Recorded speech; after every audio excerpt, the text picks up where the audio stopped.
now to our latest segment, First and Finest, and that is where we get to speak with the members of Connecticut State Police to discuss an array of topics that impact you at home. And this morning, we are joined by Brian Foley from the Department of Emergency Services and Public Protection. Brian, good morning to you.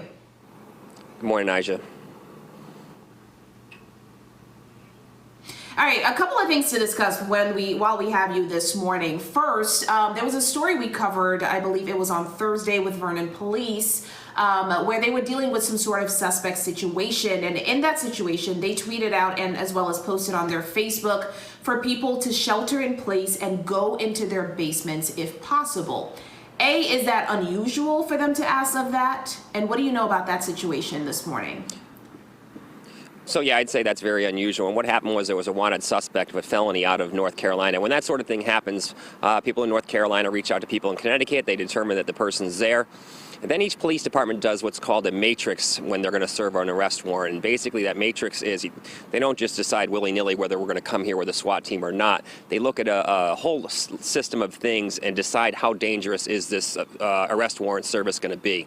Based on that, Vernon Police, obviously, and the Crest team out there decided that the SWAT team was necessary to serve that arrest warrant. Now, as they approach the house, they tell the residents to shelter in place and even go down in the basement. Let me kind of explain that. One, Vernon Police has always done a great job with social media, one of the darn near best around.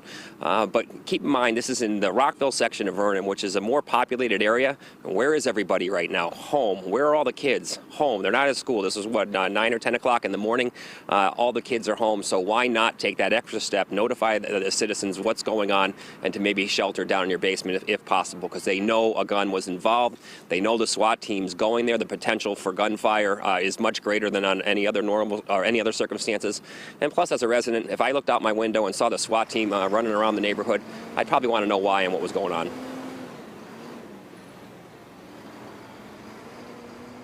Good information and good update there, just trying to keep residents informed. And something else I want to talk about this morning, as you mentioned, a lot of us are at home, we are social distancing, but one of the things that police have noticed is car thefts are spiking up right now. What do you guys attribute that to? And what are police doing about it right now? So, look, we've had a conversation this week with all the urban police chiefs, so Waterbury, Hartford, Bridgeport, New Haven. All of them had issues with auto theft, as with many of the police departments around the state.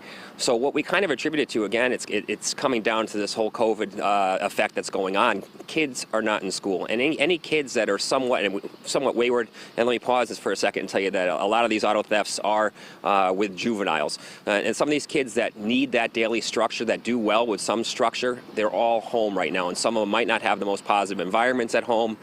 Now these kids are out in the streets and stealing cars, and if you look again, it's the same type of thing. The cars aren't being stolen out of the cities, they're being stolen out of the suburbs. Unfortunately, they end up back in the city. What the Connecticut State Police are doing is they actually have an auto theft task force now, and that auto theft task force involves all the urban cities together, as well as a strong contingent of state police that's working with all the cities around the state and all the police departments as well. Very busy. We talked this week about increasing our efforts on that part to try to get the auto thefts down. You saw 31 auto thefts, I believe the number was, around the state in one day. Look at the message here. Lock your cars. Don't keep your keys near your cars. A lot of the kids that, again, do well with structure aren't necessarily getting that structure they need, and unfortunately this is going on right now. And I want to do some rumor control as we have you this morning as well. This is one that keeps coming up for some reason. Military shutting down our state again. What do you say about that?